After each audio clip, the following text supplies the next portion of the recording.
जय हिंद दोस्तों, मैं सेबी पंजीकृत सलाहकार नहीं हूं भाई। बात करेंगे आज एससीपीसी के बारे में। एएसएम लिस्ट में भी शेयर शामिल है और कोर्ट का एक फैसला भी यहाँ पे आया है, हाई कोर्ट का, ठीक है, मद्रास का। तो उसके बारे में भी यहाँ पे हम लोग कुछ बात करेंगे और शेयर किस स्थिति में है उसके बारे में बात करेंगे। मार्केट में थोड़ी सी तेजी है, 8 रुपये पे शेयर ट्रेड कर रहा है। शॉर्ट टर्म के एसएम के स्टेज 1 में शामिल है।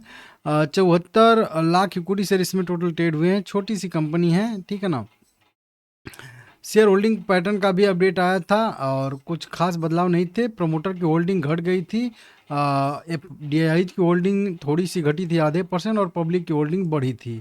तो इस तरीके से कुछ राइट इशू कंपनी ने जारी किए थे, उसकी वजह से हो सकता है यह हुआ हो। अब मद्रास हाई कोर्ट का एक छोटा सा फैसला आता हुआ नज़र आ रहा है और कुछ कंपनी के पक्ष में भी फैसले हैं और कुछ जो है कह लीजिए कि कंपनी के अगेंस्ट में भी यहाँ पे फैसले जो है सुनाए गए हैं, ठीक है ना।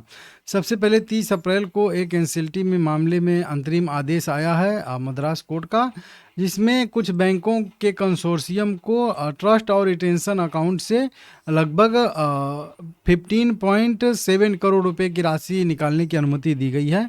वहीं पे कंपनी को भी एससीपीसी लिमिटेड को भी JD2 को जो है 2 करोड़ रुपए तक की राशि का लाभ विशेष रूप से कर्मचारियों को वेतन देने के लिए छूट दी गई है, जो एक राशि रिटेंशन अकाउंट है उससे, ठीक है ना।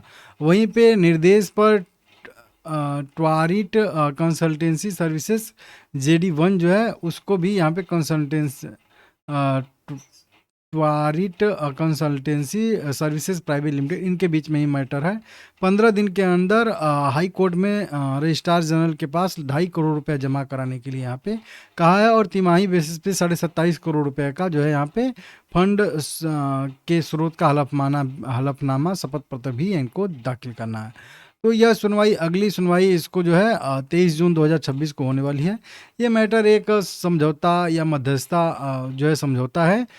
ये बहुत पुराना मैटर है, चल रहा है दोनों के बीच में, ठीक है ना। तो कुछ कंपनियों को राहत दी गई है और कुछ कंपनी के अगेंस्ट में भी यहाँ पे अंतरिम आदेश आए हैं, लेकिन फिर भी देखेंगे, ठीक है ना। शेयर 9 अप्रैल 2026 से ही शॉर्ट टर्म के एसएम के स्टेज 1 में शामिल है।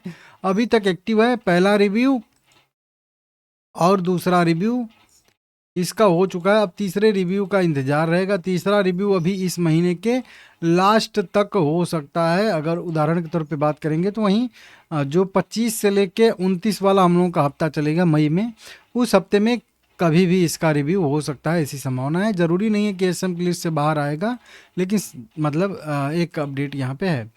शेयर साइडवेज ही ट्रेड कर रहा है।